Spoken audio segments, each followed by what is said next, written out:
Boa tarde a todas e todos. Meu nome é Carlos Milani. Eu queria acolher e apresentar o nosso palestrante de hoje. Um imenso prazer receber aqui com a gente o Diego Kerney Lopes, que é artista e pesquisador, doutor em artes, processos artísticos contemporâneos na Universidade do Estado do Rio de Janeiro, aqui na UERJ. Ele é mestre em artes, teoria e história da arte, pela Universidade Federal do Espírito Santo, a UFES, especializado em projetos sociais e culturais pela Universidade Federal do Rio Grande do Sul, que se pronuncia URGS. O F não é pronunciado, por razões históricas. E graduado em História pela FAPA. Fez estágio de pós-doutorado na École des Études en Sciences Sociales, lá em Paris, em 2020. Tem experiência docente nos níveis médio e superior no ensino de História e Arte. Atua como pesquisador associado ao Organon, grupo de pesquisa da Federal do Espírito Santo. Trabalha como artista e pesquisador, tendo como principal investigação o projeto Geometrias, que aborda artisticamente as relações entre o humano, a sociedade, a natureza e as coisas. Essa investigação se desdobra em trabalhos e proposições tais como objetos e instalações, usando registros textuais, fotográficos, sonoros e fílmicos. Dentro desse projeto, ele desenvolveu o trabalho Tensão, Ferrorama, uma ação poética, artística, desenvolvida no contexto de pesquisa de campo junto às comunidades atingidas pelo desastre de mineração de 2015 em Mariana e Rio Doce. Essa instalação percorreu diferentes territórios, sendo apresentada em espaços expositivos, comunitários, aqui no Brasil, mas também na França, e isso desde 2017. E atualmente ele está aqui com a gente na UERJ, ele faz um estágio de pós-doc vinculado ao PPG Artes da universidade, com uma bolsa da FAPERJ, pós-doutorado nota 10, onde ele desenvolve o projeto Direção do Vento, uma epistemologia poética, que é exatamente o tema sobre o qual ele vai falar hoje. Na montagem do cartaz, eu com os meus vieses, ao invés de intitular uma linguagem poética, eu intitulei uma linguagem política. Já se comecei a suar, né?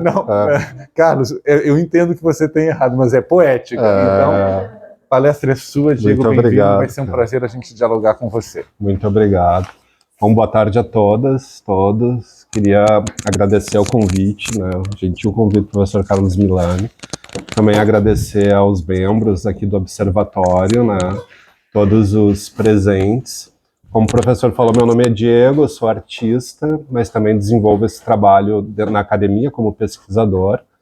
E a ideia aqui é começar a tentar falar sobre esse projeto, que ele está bem no início. É a primeira vez que eu vou falar em público sobre ele, né? Então, tipo assim, eu estou testando uma série de coisas, né? Essa compreensão de vocês. E espero, sim, me fazer entender, né? Porque até, às vezes, ainda está confuso para mim certas ideias, né?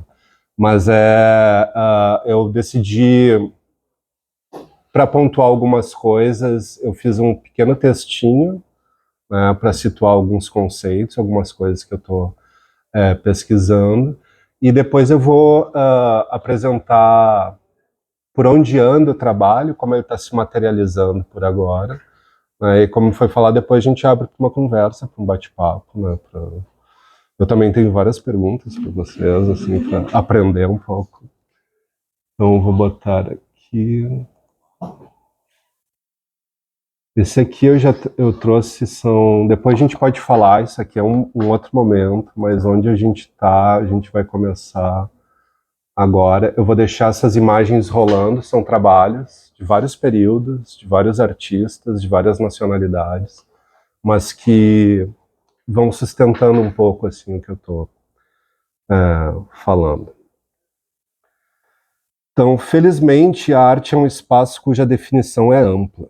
Nesse sentido, o que apresento aqui é uma perspectiva, uma possibilidade que ainda está se construindo. O que trago não é inédito, é uma releitura, e particularmente não vejo problema nisso, pois acredito cada vez mais ser importante o voltar às questões, o demorar-se um pouco mais nas ideias. Esse sentimento surge da percepção de que nossos problemas contemporâneos, e aqui me refiro ao que me parece ser o maior de todos, saber o ambiental, tem origem num profundo descompasso de velocidades entre o mundo, a cultura e a terra e a natureza. De acordo com dados publicados pelo IPCC, nesse início da segunda década do século XXI, o planeta teria alcançado um ponto de não retorno em relação ao aquecimento global. Como causa desse processo estaria a ação humana, mais especificamente a ação humana nos modos de produção contemporânea. A extração em escala industrial dos recursos naturais, a transformação desses materiais através de processos com altos índices de consumo energético e a lógica de produção desmedida de excedentes criariam um ciclo que, segundo os apontamentos do IPCC, levariam o sistema ecológico, o meio ambiente, a um limiar crítico, além do qual esse poderia se reorganizar. As consequências desse processo desenfreado já podem ser sentidas: derretimento das calotas polares, aumento do nível dos oceanos, mudanças nos ciclos das espécies vegetais e animais e alterações profundas nos biomas do planeta. Somos causa e sofreremos os efeitos. Nesse sentido, o ponto de partida da presente pesquisa parte das seguintes indagações. Aceitando o fato de que todo ser, toda espécie é capaz de alterar seu meio, como nossa espécie atingiu tamanha potência destrutiva? Da mesma forma, desdobramos como é possível que, apesar de termos consciência da estrutura causal de nossas ações, continuemos esse processo. Na trilha de possíveis respostas, acreditamos que esse processo reside no emaranhado relacional entre nossa razão e nossa emoção, que nos constitui enquanto seres. Além disso, acreditamos que as teorias do conhecimento historicamente construídas só nos permitiram ou induziram a considerar um dos pratos da balança existencial, a saber, a racionalidade. A modernidade, através de seus postulados universalizantes, racionais e autônomos, ao proclamar-se baliza entre o verdadeiro e o falso, seccionou o indivíduo do meio e verticalizou o ser humano em relação à natureza. Uma vez apartados do meio, dividimos o espaço em dois: o espaço do mundo e o espaço da terra, com T maiúsculo, dos sujeitos e dos objetos. Uma separação artificial que tenta se passar por natural. As artificialidades dessa separação são apontadas nas pesquisas de antropólogos como Bruno Latour e Tim Ingold. Latour, um dos precursores da teoria ator-rede, analisa como a ciência, os objetos que cercam cientistas e engenheiros, por exemplo, também criam uma relação onde o agenciamento nos campos de ação não estão unicamente nas mãos dos humanos. Dentro dessa estrutura de rede, a dicotomia hierárquica do humano sobre o mundo é questionada e horizontalizada, demonstrando assim uma conectividade mais igualitária entre humanos e não humanos. Por sua vez, Tim Ingold vai mais além e propõe o que chama de ambientes sem objetos. Em seu artigo Trazendo as Coisas de Volta à Vida, Emaranhados Criativos num Mundo de Materiais, defende que superemos o conceito de objeto, passando a aplicar o conceito de coisas. O autor, partindo de uma digressão que nos leva à origem da epistemologia ocidental em Aristóteles, defende tal substituição conceitual a definir o que entende por coisa da seguinte maneira: essas considerações me levaram a concluir que a árvore não é um objeto, mas um certo agregado de fios vitais. É isso que entendo por coisa. Desse emaranhado de fios, o autor propõe a substituição do conceito de network pelo conceito de pelo conceito de rede, network pelo conceito de malha, meshwork, onde o foco se concentraria mais nos fios da malha do que nos pontos da rede de relação, como proposto por Latour.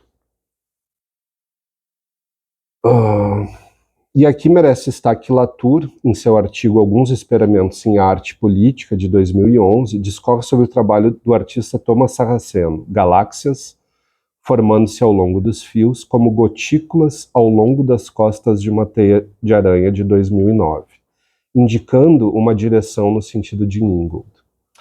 Em seu artigo Caminhando com Dragões, em direção ao lado selvagem, Ingold apresenta, através da história da leitura de manuscritos nos monastérios medievais, um desdobramento da separação artificial construída entre os sujeitos e objetos. Segundo o autor, uma decorrência direta desse processo seria o da divisão entre o que é real e o que é imaginário.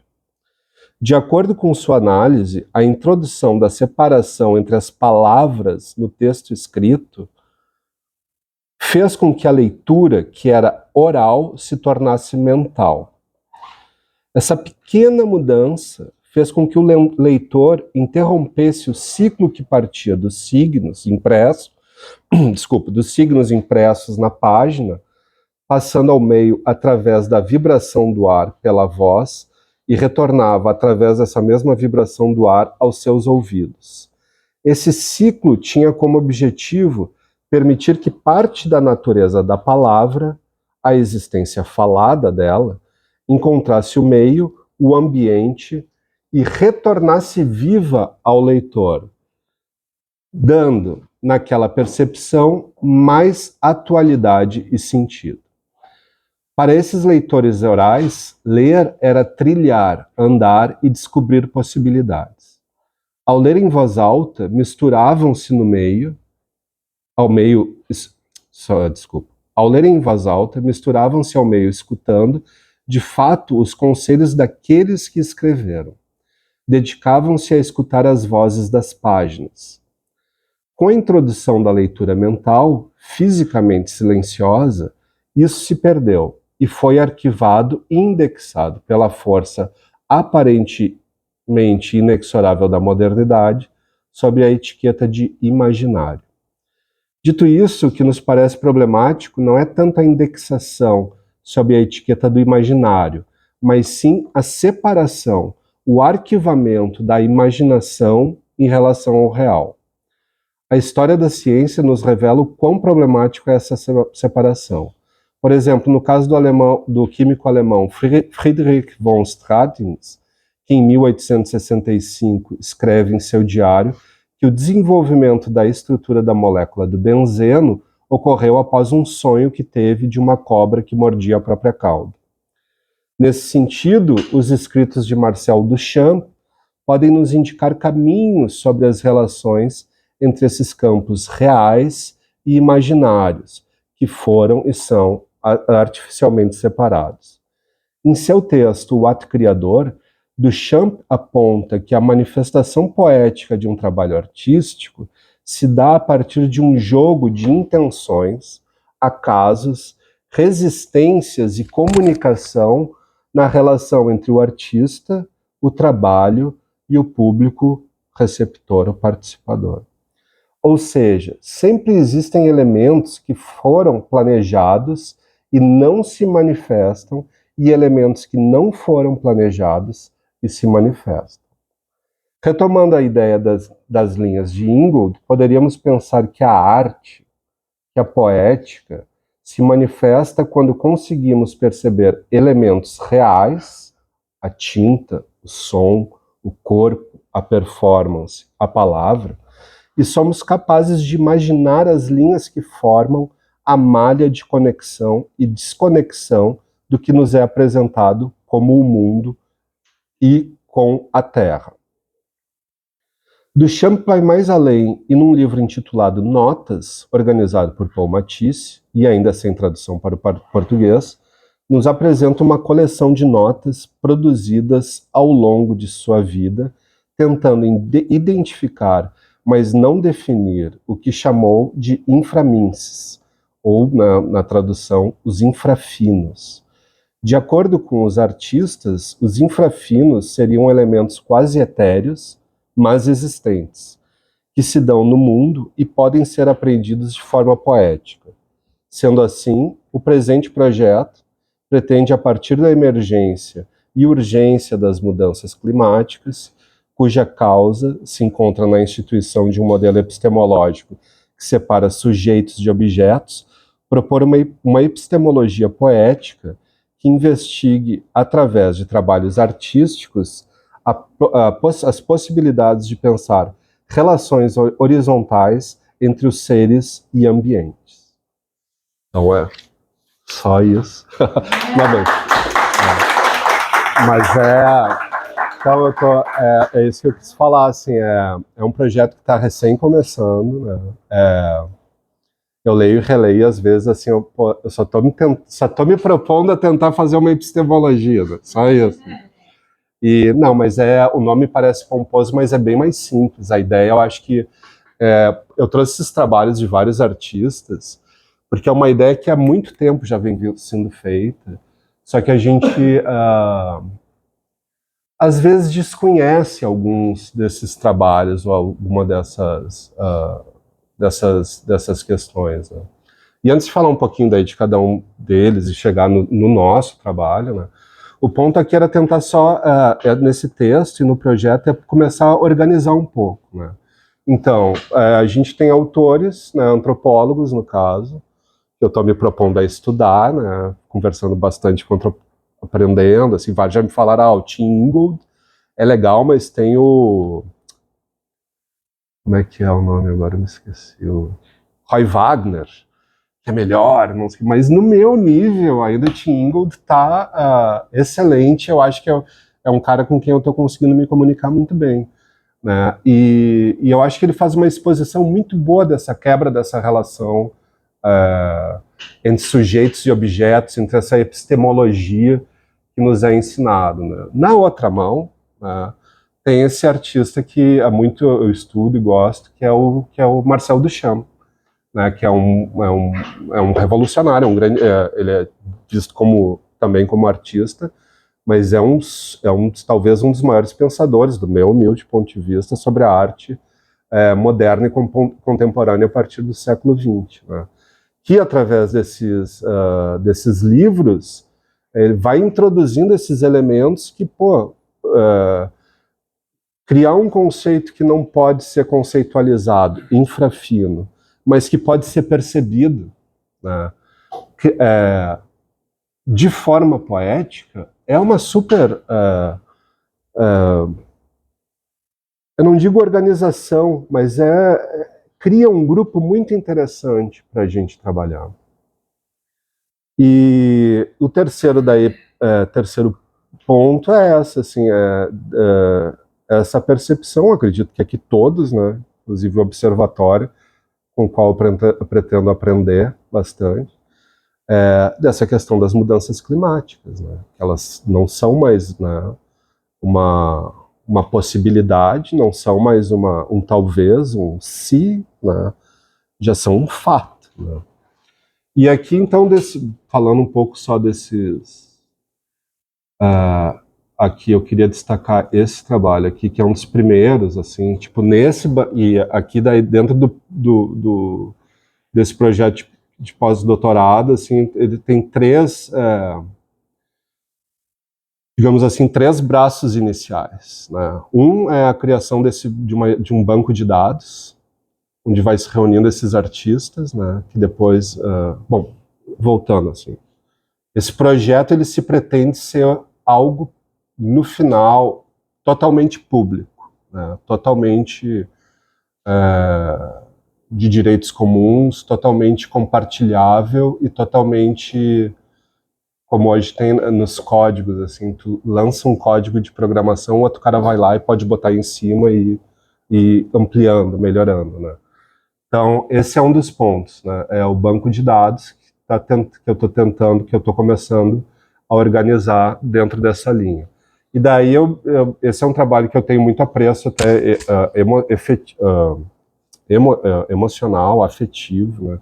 que é o Condensation Cube, né, que é de um artista que eu também gosto muito, chamado Hans Rack, que é de 1963, né, e era um trabalho que ele é feito em plastic glass, né, e ele é um cubo, formalmente ele é simples, ele é um cubo, né, onde ele enche com água esse cubo é fechado e é exposto na década de 60. Né, e o que acontece? As variações de temperatura do ambiente, as variações de temperatura da proximidade do público, do espectador, começa a criar essas condensações, né?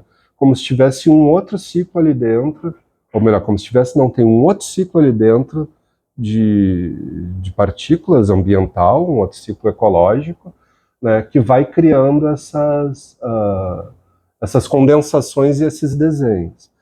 A gente olhando hoje pode até pensar assim, tá, mas e daí? Mas tem um contexto que é muito interessante, que é a década de 60, e isso aí está quebrando um grande paradigma da arte moderna, né, que é da autonomia do objeto de arte, né, a possibilidade de criar objetos que são autônomos e que funcionam por si só, de forma artística. Então aqui, através desse trabalho, uma construção genialmente simples, né, ele está mostrando o quê? Que isso é impossível. Né? Não existe isso de totalmente isolado, de totalmente autônomo. Né? As coisas já têm relação. Esse artista, ele desse momento também ele vai se desdobrando e dando início a um outro movimento interessante na arte, que é o da crítica institucional. São trabalhos cujo objetivo, cujo o foco poético é justamente refletir sobre o próprio campo. Né? Então, eu acho que aqui um artista brasileiro mais contemporâneo, Danilson Baniwa. E aqui, não vamos demorar muito nessa, depois eu deixo o link, vocês podem acessar se quiserem. Também é um trabalho que eu acho muito interessante, que é mais ou menos por onde eu estou pensando e tentando, né? Que é a Clariton Way. Isso são centenas de potes de barro que ela faz, né? Mas que ela não assa eles. Né? Então eles acabam se tornando, são potes permeáveis. E o que acontece? Ela enche também esses potes com água e deixa exposto. E o que tu vai ver no fundo é um dos grandes elementos que também eu acho muito interessante, que acho que tem a ver com isso, que é a efemeridade. Né? A efemeridade do trabalho. Né? Começar a pensar, ou começar não, já está sendo pensado, mas eu acho muito legal, uma possibilidade interessante, trabalhar a efemeridade das coisas. Né? Começar a se ver perecível, se ver permeável, né? Se ver transmutável, né? E eu acho que pode entrar. Esse aqui é outro. Eu botei porque eu gosto. Mirror Shield, né? Que é de um artista norte-americano, Kanupa Hanska-Lugar. Eu tenho que verificar, mas eu acho que é. Que ele faz esse trabalho com povos, comunidades originárias. Aqui eu acho que é eu devia ter impresso, que eu não me lembro dos detalhes, mas eu acho que é da América Central. Eu tenho que verificar.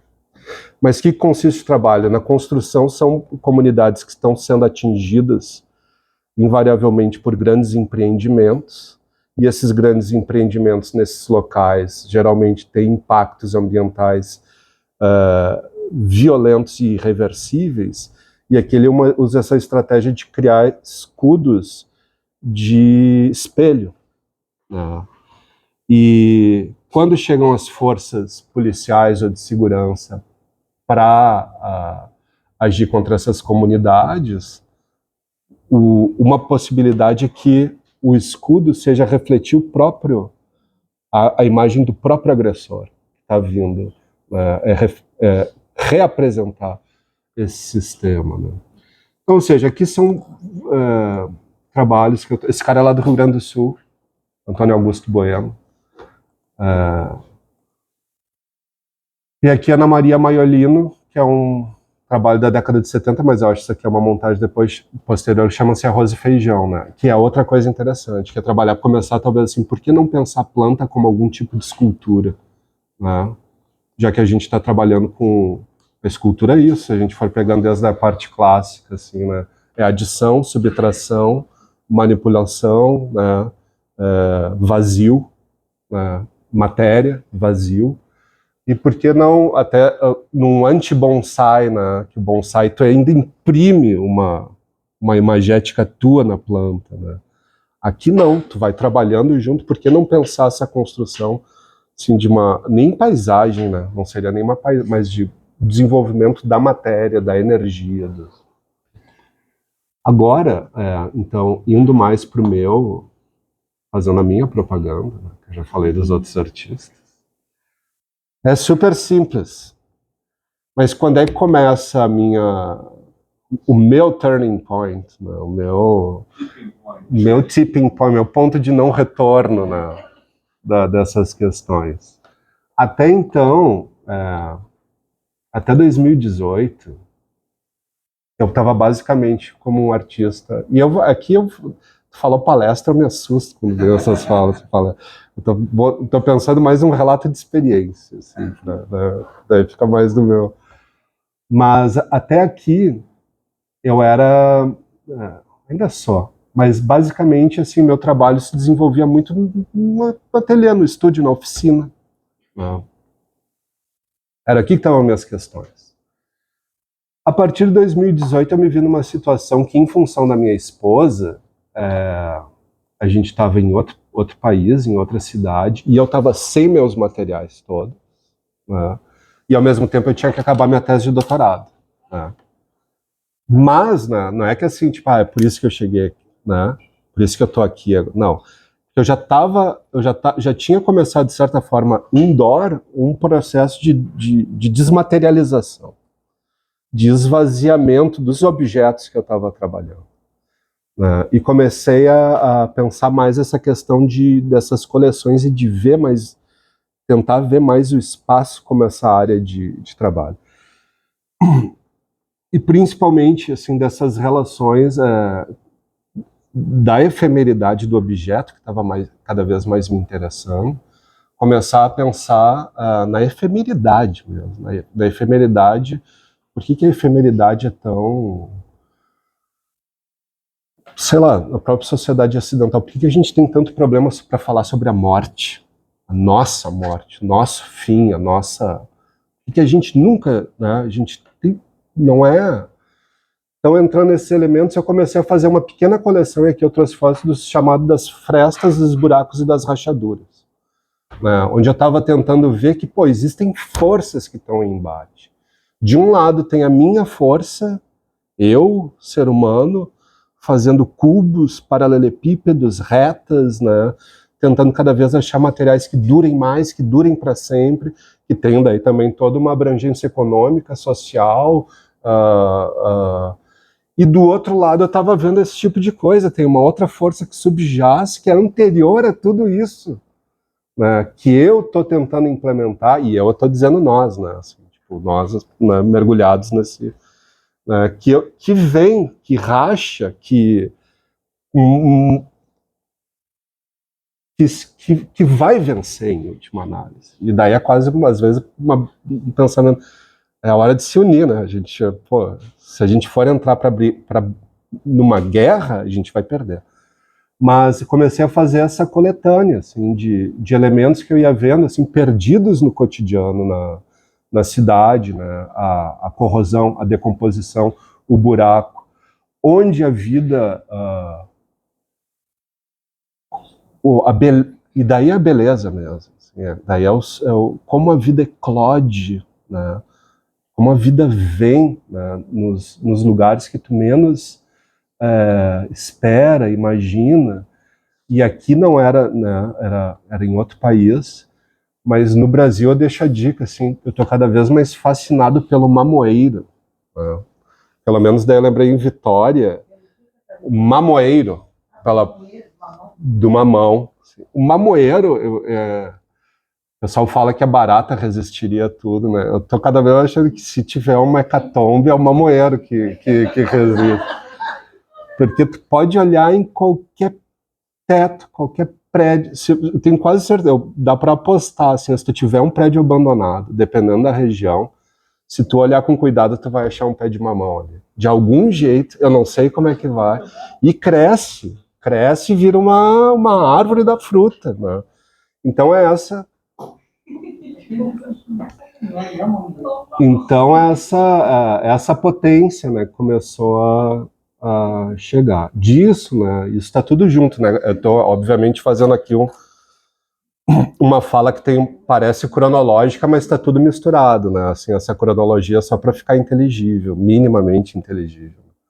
Mas a gente chega na direção do vento, que é uma das partes desse pós-doutorado agora, desse projeto, que eu botei que eu ia fazer, só que eu não tenho ainda a menor ideia de como é que eu vou fazer. Não. Que é o seguinte, pensando naquele tripé lá do Duchamp, que eu não vejam como definidor de arte, mas como artista eu gosto de pensar que a arte é um jogo de intenções, né, declaradas e não declaradas, de intenções e de acasos, né? Por parte do artista. Qualquer pessoa que, sei lá, já desenhou, já tocou um instrumento, sei lá, que já tentou fazer alguma coisa, sabe que já, pelo menos, eu imagino que já passou pela experiência de um sem querer, e fica muito legal, né? Por exemplo, me lembro de desenhar, assim, desde gurias, né, tentando imitar as HQs, não sei o quê. Tentava e não conseguia, tentava não... E, às vezes, sem querer saía a linha, caramba, tá aqui, né? Mas foi um jogo, tipo, entre eu, o lápis, a caneta, o papel, sei lá mais o que resultou nisso. Então esse incontrolável interessa, Pensando mais cada vez nos materiais, né? Pô, a xilogravura é um clássico disso, né? Eu não sou gravador, mas todos os gravadores falam que tu trabalha com a madeira, ou contra a madeira, ou com a goiva, ali tu sente resistências mesmo, né? E desse jogo que vai ser nesse resultado. Então, na produção do artista do grupo, né? Encarar esse acaso. 2, no processo, né? Então, tu vai lá, tu põe teu trabalho, faz a tua performance, tem o outro ser humano que vai chegar e tu tem algum número de elementos que tu dá para ele, né? Oferece, ó, eu tô indo por aqui. Agora o resto do processo é necessariamente com o outro, né? E se dá um jogo novamente, né? Então, dessa recepção, né? Em alguns trabalhos de participação também, mas é um jogo. E desse movimento é que eu acho que emana essa questão poética, né? E aí é que eu acho que a gente tem arte, né? Então, mesmo que a intenção do artista seja não ter intenção, tem uma intenção, né? Sempre tem alguma... Partindo desse ponto, eu comecei a pensar assim, pô, e se eu tentar deixar esse acaso de fato em aberto, né? Com alguma força que eu não tenha como controlar mesmo, não tenha como adivinhar mesmo, que seja um trabalho, alguma coisa que quando eu assistir ou quando a outra pessoa pode ser diferente, matematicamente pode ser diferente todas as vezes possíveis, né? Então, e daí que veio essa questão da direção do vento, né? Que não só da direção do vento, eu botei o catavento aqui só para... Não vai ser assim, provavelmente, né? Mas só para dizer que vai ter um movimento que vai ser acionado pelo vento, né? Essa direção que eu estou pensando é algum dispositivo de captação de imagens, né? Esses 2 dados vão para essa caixa, que eu não tenho, né? Não, eu sei, mas talvez eu sei um pouquinho como é que vai ser, mas tá distante. Que vai coordenar essa recepção e vai projetar o resultado final. De tal maneira que eu coloque assim, que eu seja quase como um assistente de direção do vento, né? Que ele acabe coordenando esses elementos. E daí o que eu tenho também, assim, eu tô virando o rei das coleções. Né? O que eu tenho colecionado são segmentos. Espera que eu tenho que cortar o...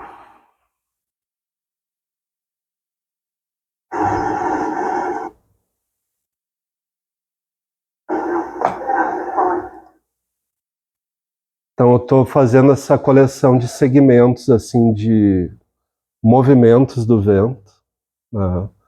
E eu estou deixando também porque assim, o artista, né, pessoal, é sempre bom falar assim, um dos grandes limitadores da produção artística é a questão econômica, né? Assim, ideia tu pode ter 1 milhão, né? Agora materializar ela são outros 500. Mas muitos 500, muitos 500. Por isso que eu gosto de arte conceitual, entendeu? Tu pode escrever, ó, tá aqui, não, tô brincando, eu gosto mas é bem mais... Mas aqui o que tem daí? Eu tenho mais, né? Eu trouxe 3 aqui para mostrar, assim, tipo, porque tem velocidades diferentes, né, em relações diferentes. Que eu tenho usado, né, uma câmera Nikon 3100, que é a inicial, assim, a Baby, que eles chamam, assim. Ela é muito boa, mas não é exatamente profissional. E essas câmeras fotográficas, como ela é feita para fotografia, mas ela também filma. Só que o sensor de captação de luz dela tem, para não queimar, depois de 10 minutos de filmagem, ele se desliga sozinho para não queimar a câmera.